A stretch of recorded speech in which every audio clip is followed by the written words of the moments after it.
lañ njëkk a jàpp ci ñaari fan ñu ko doon waree njàpp zoo lañ njëkk a jàpp bi ñu jàppee njàpp zoo démb ci journée bi avant julli jumaa bi damay ressembler Bijou waaw d'accord bi ñu jàppee njàpp zoo démb ci avant baal leen ma tuuti rek bi ñu jàppee njàpp zoo démb ci avant jumaa ji avant julli jumaa ji ci la waa gendarmerie bu Kër Massar voilà ñuy saluer seen liggéey bu am solo bi nga xam ne ñu ngi koy daal di def ndax ñoom lépp luy délinquance ak jubadi ñoom dañ koy xeex lépp luy yàq société bi dañ koy xeex donc bi ñu ko localiser ñu localiser ko ci Ngor ci côté Almadi bi ci lañ ko dem jàppee démb avant jumaa bi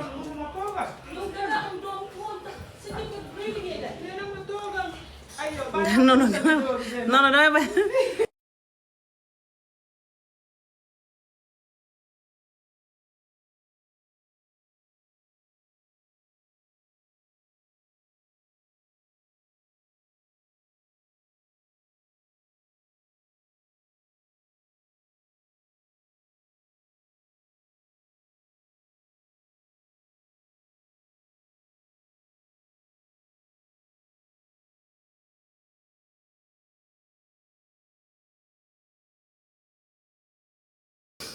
baal leen ma ñii laa doon waxtaanal donc merci beaucoup léegi bi ñu ki ne na waxal seen waa kër mu noppi loolu ma jàpp de baal leen ma léegi je reste concentré waaw léegi démb ci avant jumaa bi ci la waa brigade de recherche bu Kër Massar daal di dem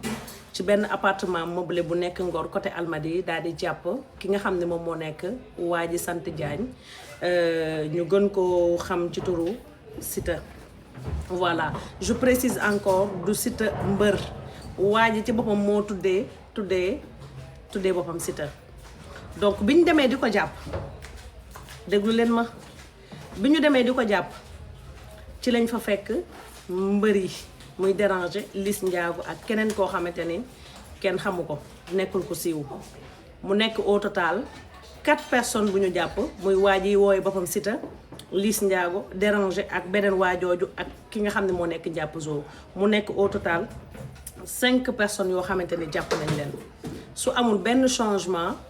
lundi muy ginnaaw suba lundi dinañ leen présenter le procureur Salou Diko nii may wax ak yéen ñoom 5 ñëpp ñu ngi leen placé en garde à vue dans les locaux de la brigade de recherche bu Kër Massar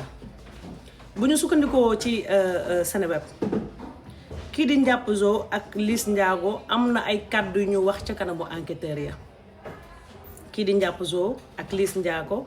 am na lu ñu wax ca kanamu enquêteurs yi biñ leen interroger sur procès verbal ñu sukkandikoo ko ci ñi nga xam ne ñoo nekk waa Seneweb kii di njàpp zoo ak Liss Ndiago daal nañuy passer aux aveux moom njàpp zoo reconnaître na parce que wax naa leen ko barki démb nee naa leen en matière de sinébar mooy tur bi lay bañ a wax dafa am loo xamante ne flagrant délit la mooy ki ko yor ak ki koy consommé loolu yoon flagrant délit la lay toppee ak ki nga xam ne da koy jaay loolu matière criminelle la donc kii di Liss Ndiago ak kii di njàpp zoo bu ñu sukkandikoo ci Seneweb daal nañ def ay aveu ci kanamu enquêteurs yi ginnaaw bi ñu leen tegee loxo démb ñu déglu leen ci kanamu enquêteurs yu brigade de recherche bu Kër Massar moom njàpp zoo reconnaître na nee na moom simple consommateur la maanaam trafiqué wul jaayul simple consommateur la trafiqué wul jaayul lii la njàpp zoo wax ci kanamu enquêteurs yi bu ñu sukkandikoo ci ki nga xam ne moo nekk Seneweb ki nga xam ne moom moo nekk aussi Liss Ndiago nekk mbër mi moom nee na aussi jaayul trafiqué wul il est juste un simple consommateur il a déclaré ci kanamu enquêteurs yi bu ñu sukkandikoo ci Seneweb Liss Ndiago nee na un simple consommateur la muy jaayul trafiqué wul kon li ma doon wax démb mu ngi door a gën a am sens muy en matière de sinébar dafa am ñaari façon muy kiy consommer ak ki ko détenir ak ki nga xam ne dafay trafiquer mooy kiy jaay li ñuy toppee kiy consommer ak ki ko téye moo gën a oyof ci ñi nga xam ni ñoom ñoo nekk ñi koy trafiquer ak ñi koy jaay ñooñu daan bu diis lañ leen di defal voilà donc kon jàpp leen ni ki nga xam ni moom moo nekk Liss Ndiago ak ki nga xam ni moom moo nekk Ndiapp Zo ñoom daal nañuy reconnaître ci kanamu enquêteurs yi que ñoom ay simple consommateur lañ muy wàllum ecstasy ak wàllum beneen bi sinébar ay simple consommateur lañ duñu ay trafiquant de drogue ci dossier bi nga xam ne moom laa leen doon wax léegi ñi nga xam ne ñoom ñoo nekk waa ji nga xam ne moom la enquêteur yu brigade de recherche bu Kër Massar moom la ñuy seet ñu ngi koy woowee un certain Siraba Diagne ñu gën koo xamee ci Sita moom Sita lañ koy woowee ci milieu yi nga xam ne fa la nekk mais mu ngay tudd ci turu Siraba Diagne moom dañ ko soupçonné que ni moom moo nekk trafiquant bi nga xam ne moo doon approvisionné ñii di réseau bi en matière de sinébar te moom moomee nga xam ne moom la ñuy woowee Sita mu nekk Siraba Diagne moom bi ñu ko bàyyee yàggul dara dañ ko bàyyi ci li nga xam ne moom la ñu woowee grâce présidentielle mooy maanaam koo xamante ni tëdd na kaso ba ñu àtte ko bi ñu ko àttee ba noppi grâce présidentielle wax naa leen ku ñu àtte rek la ñu mën a gracier ci lañ ko daal di gracier il a été récemment libéré de prison ci benn grâce présidentielle à l'exception ci ki nga xam ne moom moo nekk Siraba Diagne moomu ñu koy woowee Sita nga xam ne moom lañ jàppee ni mooy ku mag ki mooy ponkal bi ñoom ñeent ñëpp muy kii di déranger muy kii di Liss Ndiago muy kii di Ndiapp Zo ak keneen ki ñoom ñooñee ñëpp reconnaître nañ ci kanamu enquêteurs yi que ñoom ay simple consommateur lañ voilà kon xam leen ni ñi nga xam ne ay consommateur lañ wala ñu fekk leen ko wala ñu jàppe leen en flagrant délit ñoom lu ñu woowee matière flagrant délit la waaye ñi nga xam ni dañ leen jàpp ñu nekk ay trafic loolu day dem matière criminelle voilà donc lii nga xam ni moom moo ci bees tukkee ci li nga xam ne moom moo nekk dossier wu ñoom Ndiapp Zo bi muy dossier wu ñoom Liss Ndiago bi ak beneen mbër bi di déranger au total jamono ji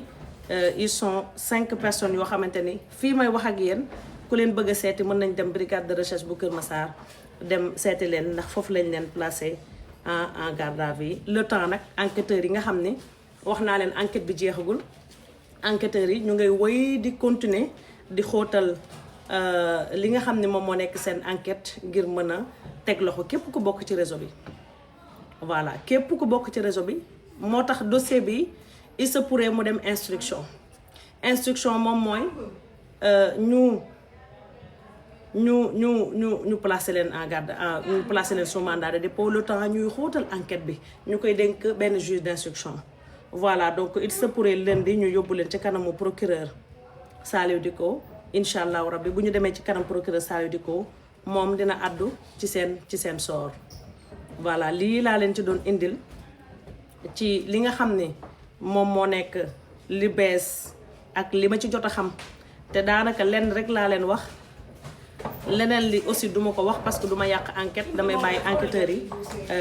continuer def naa ci vidéo sànq jox leen ci beaucoup plus de détails mais day baax des fois aussi live bi ñu tontu leen ci yenn question yi beneen sujet bi nga xam ne war nañ ko waxaataanee da ngeen di tapoter nag tapoter boo leen de waaw kay non du Sita Mbër non du Sita Mbër du Sita Mbër Sita la tuddee boppam waa ji Jaañ la sant ñu woowee ko Sita Mbër maanaam waa ji Jaañ la sant tuddee boppam Sita mais du Sita Mbër non il n'a rien à voir ak Sita li nga xam ne moo nekk mbër bu jàmm gan là il faut être clair voilà waa ji Jaañ la sant di woowee boppam Sita mais du Sita Mbër ak Liss Ndiago ak déranger ak keneen ki voilà donc mu ngi noonu léegi beneen sujet bi nga xam ni war naa ci indi aussi rebondissement